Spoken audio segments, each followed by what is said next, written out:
Hello everyone, today we are going to start with an interesting chapter which is change in PSR. बच्चे इसको बहुत lightly लेते हैं क्योंकि ये है भी बहुत easy chapter. When it comes to application, they make a lot of errors.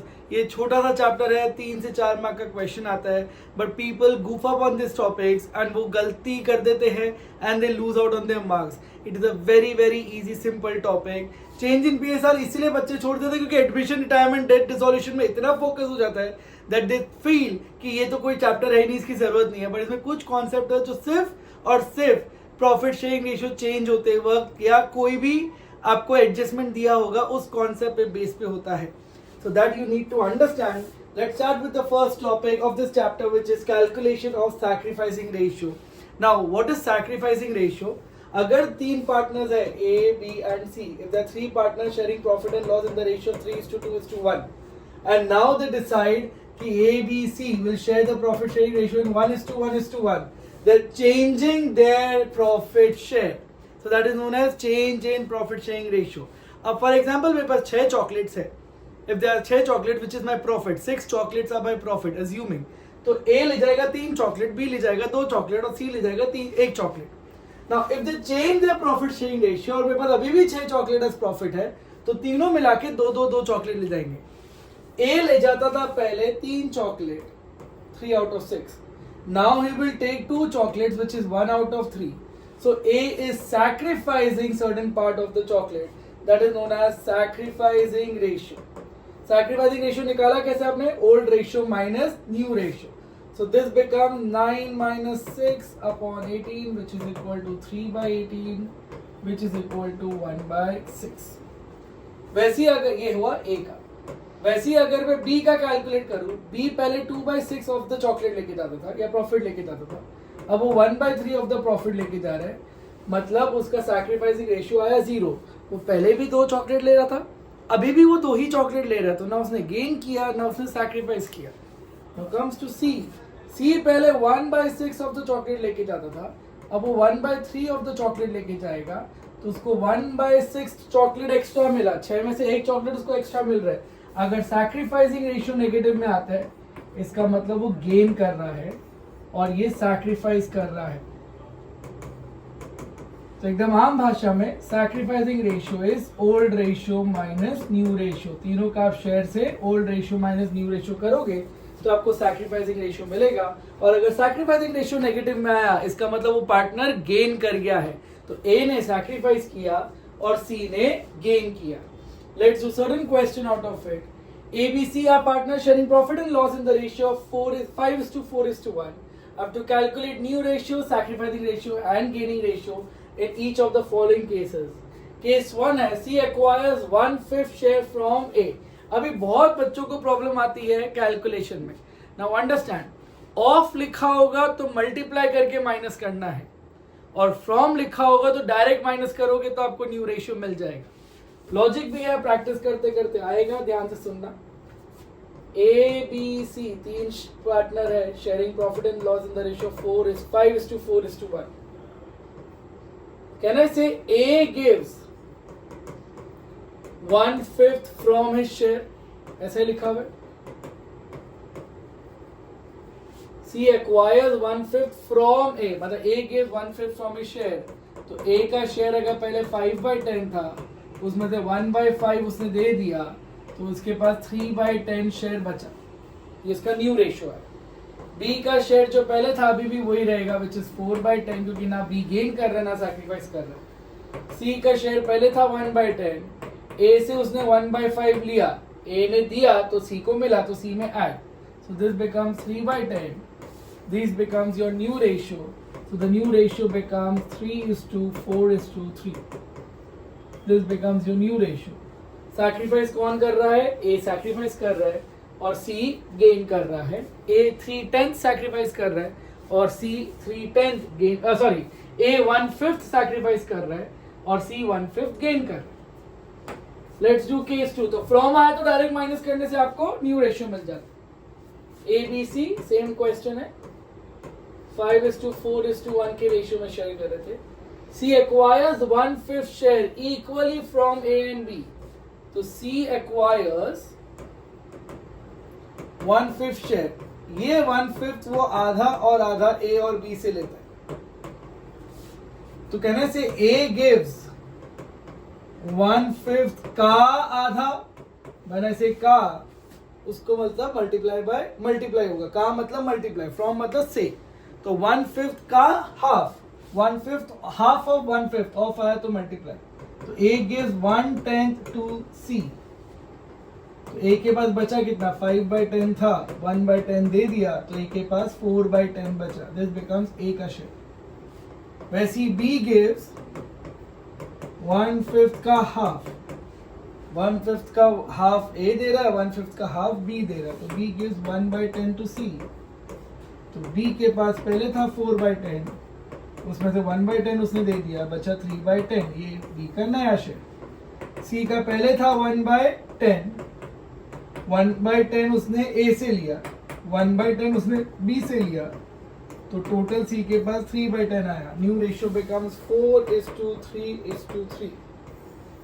Now sacrificing ratio you know how to calculate old ratio minus new ratio, but इसका एक और तरीका है, डायरेक्टली क्वेश्चन से भी निकाल सकते हो by reading the question and out of practice। C ने 1/5 एक्वायर किया equally from A and B, तो कहना है से A ने जितना सैक्रिफाइस किया उतना B ने किया, तो बोथ आर सैक्रिफाइसिंग इक्वली, तो सैक्रिफाइसिंग रेशियो आएगा 1:1। Let's prove it also. Sacrificing ratio is old ratio minus new ratio. A का old ratio 5/10, new ratio 4/10। A ने सैक्रिफाइस किया 1/10, बी का 4/10 माइनस 3/10, बी ने भी सैक्रिफाइस किया 1/10। सी का है 1/10 माइनस 3/10, सी का -2/10 आया, तो इसने गेन किया, बाकी दोनों ने सैक्रिफाइस किया। सैक्रिफाइस 1:1 के रेशियो में किया। Alright, that becomes sacrificing ratio, जो हमने पहले ही निकाल लिया था। Let's do case 3। A B C कितने गया, C 5:4:1। A B C will now share the profit equally. तो न्यू रेशियो दिया ही है, न्यू रेशियो हो गया 1:1:1, क्लियरली दिया हुआ है। A B C will now share the profit equally, तो न्यू रेशियो दिया हुआ है, आपको सैक्रिफाइसिंग रेशियो निकालना है, which is old ratio minus new ratio। A का old ratio 5/10, new ratio 1/3, cross multiply 15 minus 10/30, 5/30। वैसे B का और C का निकाल लोगे। B का होगा 4/10 minus 1/3, 12 minus 10/30, 2/30। और C का होगा 1/10 minus 1/3, 3 minus 10/30 minus 7/30। तो A और B का सैक्रिफाइसिंग रेशियो हुआ 5:2। आपका डिनोमिनेटर सेम है, तो न्यूमरेटर आपका सैक्रिफाइसिंग रेशियो होता है। C गेन करेगा -7/30 शेयर, जो A और B देंगे in the ratio of 5:2। Last case A B C 5:4:3। C acquires 1/10 of A, तो A gives 1/10 of his share, उसका शेयर कितना है 5/10 to C। A basically gives 5/100 share, तो A के पास बचा कितना, 5/10 तो था, 5/100 दे दिया, तो 45/100 बचा, उसका नया शेयर। वैसे B gives half of his share, उसका शेयर था 4/10 to C, 4/20 शेयर दिया, तो B के पास पहले था 4/10 और 4/20 उसने दे दिया, तो 4/20 बचा। C का शेयर पहले 1/10 था, A से लिया 5/100 और B से लिया 4/20। A ने इतना दिया, B ने इतना दिया, तो ये दोनों मिला के C को मिलेगा। इसका बेस सेम करते हैं 100, 10 + 5 + 5 4 20, 35/100। ये भी 100, ये भी 100, तो इसको अभी बेस सेम करते हैं 20/100। So the new ratio becomes 45:20:35, 4 5 6 7 8 9 10। Yes, इसको आप सिंप्लीफाई भी कर सकते हो 5 से क्रॉस करके 9:4:7. This becomes your new ratio. Alright, we did certain practice of how to calculate new ratio. Let's do one of the most important thing, which is value treatment of goodwill. Goodwill को treat कैसे करते हैं in change in PSR, that we are going to understand कि उसका effect कैसे होता है. मैं आपको पहले बहुत सिंपल फ्लो चार्ट भी समझाऊंगा, उसके लॉजिक भी समझाऊंगा. ये फ्लो चार्ट आप अपने नोटबुक में नोट जरूर कर लेना. क्वेश्चन में गुडविल दिया होगा. गुडविल अगर बुक्स में एग्जिस्ट करता है, मतलब बैलेंस शीट में एग्जिस्ट करता है, बैलेंस शीट में एसेट साइड में गुडविल लिखा हुआ ही है, तो उसको हम बोलते हैं purchased goodwill. That is known as purchased goodwill. और इस परचेज गुडविल का हम कुछ नहीं करते, हम इसको डिस्ट्रीब्यूट कर देते हैं अमंग दी पार्टनर. सर अब डिस्ट्रीब्यूट करते क्यों है? क्योंकि ये गुडविल का वैल्यू ऑलरेडी फर्म के गुडविल में इंक्लूडेड होगा और उसका ट्रीटमेंट क्या होगा बाद में समझते हैं. तो अगर बैलेंस शीट में गुडविल है तो उसको हम डिस्ट्रीब्यूट कर देंगे. Goodwill is an asset, so now it will get credited क्योंकि उसकी वैल्यू को मुझे जीरो करना है, and that will be distributed among the partners. और अभी तक का गुडविल है तो ये अभी तक के पार्टनर में, अभी तक के रेशियो में बटेगा. So it will be distributed in old ratio. तो गुडविल क्रेडिट होगा और पार्टनर्स में बटेगा इन दी ओल्ड रेशियो. अगर फर्म का गुडविल है, नाउ अंडरस्टैंड, ए अभी पहला केस करते 3:2:1 था हमारा प्रॉफिट शेयरिंग रेशियो, अब 1:1:1 हो गया. तो ए ने सैक्रिफाइस किया, सी ने गेन किया. तो आज के बाद जब प्रॉफिट शेयरिंग रेशियो चेंज हुआ, उसके बाद सी को अब ज्यादा प्रॉफिट मिलने वाला है. तो भैया तुम मेरा प्रॉफिट शेयरिंग रेशियो लेके जा रहे हो तो मुझे आज कंपनसेट कर. इतना वैल्यूएशन ऑफ द फर्म मैंने अभी बनाया है, इतना गुडविल मैंने क्रिएट किया है और उस गुडविल का बेनिफिट तुझे आगे मिलने वाला है, तो अब आज ही मुझे कंपनसेट करो. तो सी ए को देगा तो सी का अकाउंट को मैं डेबिट करूंगा और ए का अकाउंट को क्रेडिट करूंगा. सी देगा तो उसका अकाउंट कम हो जाएगा, ए को मिलेगा तो ए का अकाउंट क्रेडिट हो जाएगा. सो can I say C was the gaining partner and A was the sacrificing partner. तो फर्म की गुडविल का एंट्री होता है gaining to sacrificing, gaining partners to sacrificing partner.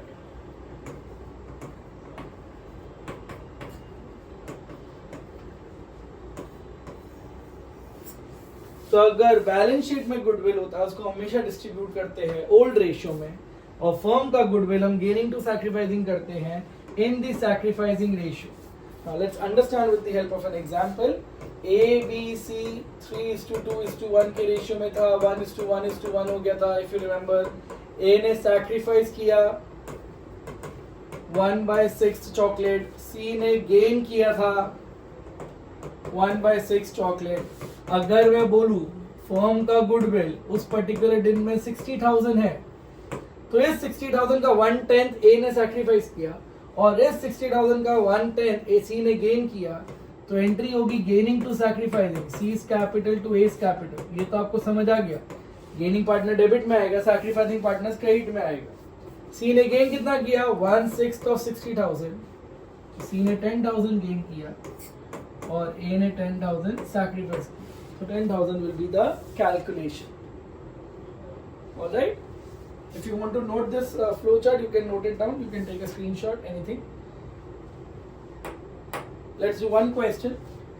X, Y, Z are partners sharing profit and loss in the ratio of 5:3:2. तो old ratio दिया हुआ है X, Y, Z का 5:3:2. And now they decide to share the profit equally. On that date, goodwill appears in the book. Goodwill appears in the books 12,000. तो इसकी entry तो हम पहले ही पास कर देते हैं. X, Y, Z to goodwill. हमेशा जो गुडविल बुक्स में एग्जिस्ट करता है उसको हम पार्टनर्स में डिस्ट्रीब्यूट कर देते हैं इन दी ओल्ड रेशियो 5:3:2. तो 12,000 का 5 divide by 10, 6,000, 3,600, 2,400. X capital account, Y's capital account, Z's capital account. But on that date it was revalued at 30,000. So this becomes the firm's goodwill.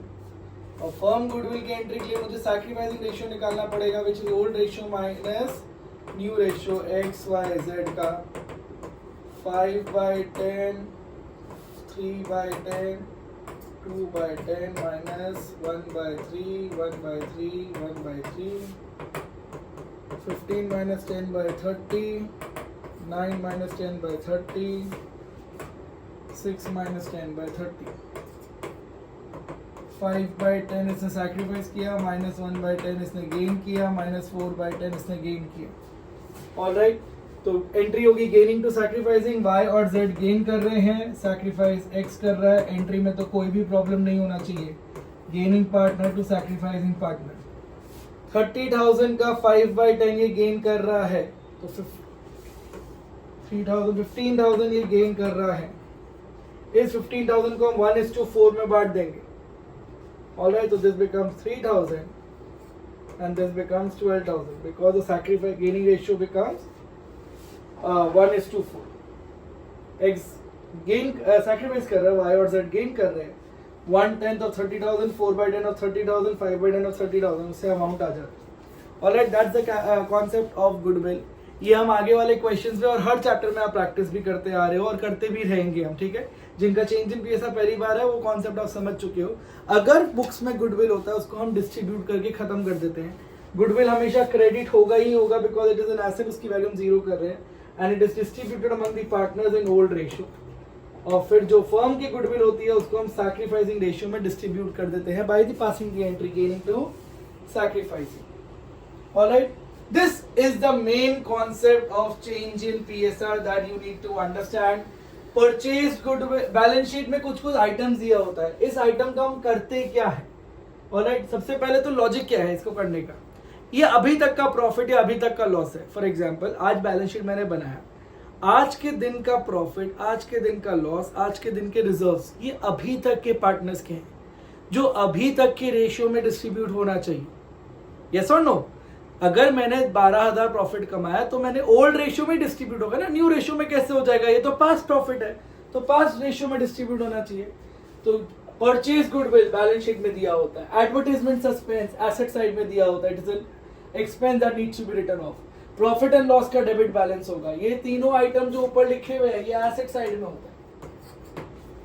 Reserve, चाहे वो workman compensation reserve हो, investment fluctuation reserve हो, उसको हम detail में पढ़ने भी वाले आगे, जनरल रिजर्व हो, प्रॉफिट एंड लॉस का क्रेडिट बैलेंस हो, ये सब अभी तक का प्रॉफिट या लॉस है, तो ये अभी तक के पार्टनर के रेशियो में डिस्ट्रीब्यूट होना चाहिए। व्हेनेवर आई से the word distribute, it is always distributed in the old ratio.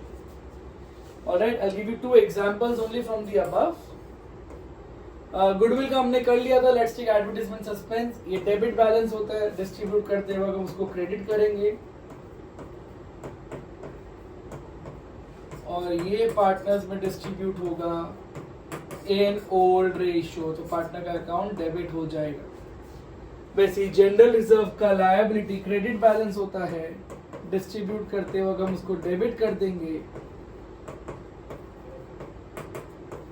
क्योंकि हमें जनरल रिजर्व को बांटना है अमंग दी पार्टनर, तो पार्टनर का कैपिटल अकाउंट बढ़ जाएगा। ये भी ओल्ड रेशियो में ही होता है। सो अगर क्वेश्चन में कुछ नहीं लिखा हो तो ये हमेशा डिस्ट्रीब्यूट कर ही देने का क्वेश्चन में, even if the question is silent in the old ratio. So all these past year profit, loss or expenses or deferred revenue expenditures gets distributed among the partners in old ratio if the question is silent. But if the question specifically mentions that the book value need not change, कि हमें value को carry forward करना है, मतलब पहले अगर 12,000 reserve दिख रहा है तो चेंज इन पीएसआर के बाद भी 12,000 ही आपको जनरल रिजर्व दिखना चाहिए। तो भैया अभी तक का प्रॉफिट है वो अभी तक के रेशियो में बंटना चाहिए। फिर मैं जनरल रिजर्व वापस क्रिएट करता हूँ न्यू रेशियो में।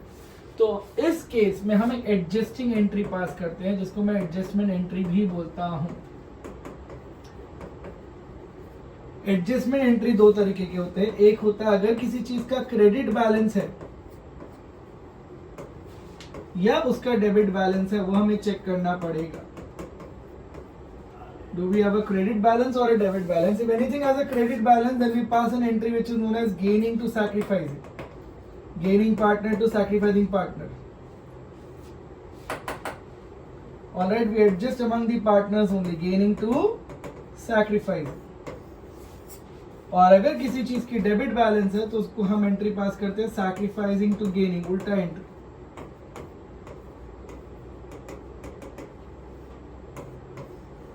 Sacrificing to gaining. इसको आप एक बार नोट डाउन कर लो या मैं आपको प्रूव कर देता हूं and then you will be able to do. For example ABC 3:2:1 के रेशियो में था, न्यू रेशियो 1:1:1 हुआ। ये सेम क्वेश्चन ले रहे ताकि हमारा कैलकुलेशन इजी हो जाए। और अगर जनरल रिजर्व क्वेश्चन में दिया हुआ 60,000, सो ये अभी तक का रिजर्व है, अभी तक के पार्टनर में डिस्ट्रीब्यूट होना चाहिए। तो general reserve to A to B to C, तो ये 60,000 3:2:1 के रेशियो में बढ़ जाएगा, 20,000 10,000। बट अगर क्वेश्चन में बोला मुझे जनरल रिजर्व का वैल्यू चेंज नहीं करना है, मेरा नया बैलेंस शीट में भी जनरल रिजर्व दिखना ही चाहिए, तो मैं वापस क्रिएट कर लेता हूँ जनरल रिजर्व और ये पार्टनर से अब हम वापस ले लेंगे in the new ratio, right?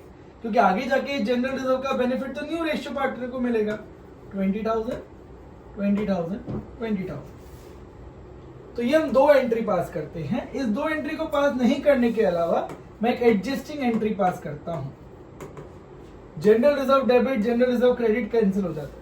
A credit हो रहा है, ए डेबिट हो रहा है, नेट बैलेंस ए का क्रेडिट साइड में बचेगा 10,000। ये क्रेडिट 30 से था, ये 20 से था, कैंसिल हो गया। B credit, B debit, same amount cancel.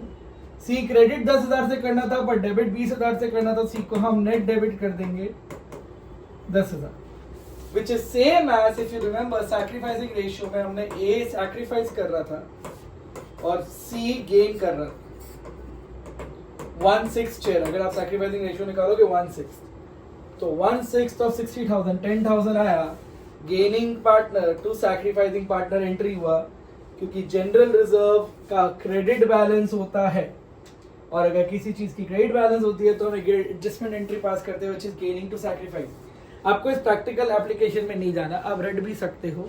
अगर क्वेश्चन में क्लियरली लिखा हुआ book value did not change, then we pass an adjusting entry. Credit balance अगर आया तो gaining to sacrificing, debit balance आया तो सैक्रिफाइसिंग टू गेनिंग। और क्वेश्चन में कुछ नहीं लिखा तो हम उसको डिस्ट्रीब्यूट कर देंगे प्यार से in the old ratio. Let's do a question. X and Y are partners sharing profit and loss in the ratio of 2:1. On 31st March, their balance sheet showed a general reserve of 60,000. Oh, ये question तो हमने अभी भी किया. And now they decide to share the profit in the ratio of 3:2. Tell me, when the general reserve is not to be shown in the balance sheet, अगर case 1 है, general reserve को balance sheet में नहीं दिखाना है, तो general reserve को हम पार्टनर्स में डिस्ट्रीब्यूट कर देंगे in the old ratio 2x to y। General reserve 60,000 का था, इसको हम ओल्ड रेशियो में बांट देंगे 2:1 की रेशियो में, 40,000 20,000। एक जनरल ट्रिक पास करते हैं। बट क्वेश्चन आता है when general reserve is to be shown in the balance sheet, तो जनरल रिजर्व का क्रेडिट बैलेंस होता तो मैं एंट्री पास करूंगा गेनिंग टू सैक्रिफाइसिंग। उसके लिए मुझे सैक्रिफाइसिंग रेशियो निकालना पड़ेगा, that is old ratio minus new ratio. 2/3 minus 3/5, 10 minus 9, 1/15। वैसे y का 1/3 minus 2/5 minus 1/15। 1/15 of 60,000, 4,000 गेन कौन कर रहा है? y गेन कर रहा है। y2x gaining to sacrificing entry तो हमने पास कर दी। 1/15 of 60,000, 4,000 ये आप एक सिंगल एंट्री पास कर दोगे केस बी। ऑलराइट, तो क्वेश्चन में अगर लिखा हुआ है कि बुक वैल्यू शो करना है तो आप एक एडजस्टमेंट एंट्री पास करते हो, that is gaining to sacrifice. Let's do another question. It is a very very famous question, 3 number का आता ही है, बहुत सारे पेपर्स में भी आपको दिखे होंगे, या आप इसको एमसीक्यू में भी कर सकते हो, बहुत इजी है। XYZ old ratio 5:3:2, new ratio 4:3:3। On this date, the following revaluation has taken place। मतलब इन्वेस्टमेंट का वैल्यू पहले 22,000 था, अब 25,000 दिख रहा है। वैसे बाकी एसेट्स और लायबिलिटीज की वैल्यू भी दी है। You need to pass an adjustment entry from the above if the old value will continue in the books। Question में लिखा हुआ है the old value will continue in the books, मतलब book value change नहीं करना, मतलब हमें एक एडजस्टमेंट एंट्री पास करनी पड़ेगी।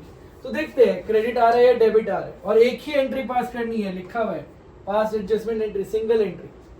सो लेट्स सी, इन्वेस्टमेंट का वैल्यू 22,000 से 25,000 हुआ, तो there is a profit on revaluation of investment of 3000, तो 3000 का प्रॉफिट हुआ, मतलब क्रेडिट बैलेंस हुआ, profit are credited. Plant and machinery का वैल्यू 5000 से कम हुआ तो 5000 का नुकसान हुआ, तो debit balance. Land and building का वैल्यू 10,000 से बढ़ा तो क्रेडिट बैलेंस, फायदा हुआ। हमें फायदा नुकसान देखना बेटा, एसेट बढ़ रहा है तो डेबिट नहीं करना है, हमें फायदा या नुकसान देखना है, क्योंकि that profit and loss only needs to be adjusted. Outstanding expenses 5600 था, 6000 हो गया तो 400 का नुकसान हो गया, तो डेबिट। डेटर्स का वैल्यू 10,000 से कम हो गया तो हमारा नुकसान हो गया, तो डेबिट। क्रेडिटर्स का वैल्यू 10,000 से कम हुआ तो हमारा फायदा हुआ, credit. Let's see net credit balance आ रहा है, डेबिट बैलेंस आ रहा है, तो it is 13,000 minus 5,000, 3,000 minus 5,000 plus 10,000 minus 400, 7600 का नेट क्रेडिट बैलेंस आ रहा है। अगर क्रेडिट बैलेंस आ रहा है तो एंट्री होगी gaining to sacrificing. I hope you got this concept. आप ये प्रॉफिट एंड लॉस निकाल लो, मैं यहाँ लिख नहीं रहा हूँ नहीं तो टाइम जाएगा। आप देख लो फायदा हो रहा है नुकसान हो रहा है, एसेट की वैल्यू बढ़ती है तो फायदा होता है और लायबिलिटी की वैल्यू बढ़ती है तो नुकसान होता है, एंड वाइस वर्सा। ऐसे करके मैंने फायदा नुकसान निकाल लिया, फायदा क्रेडिट होता है, नुकसान डेबिट होता है।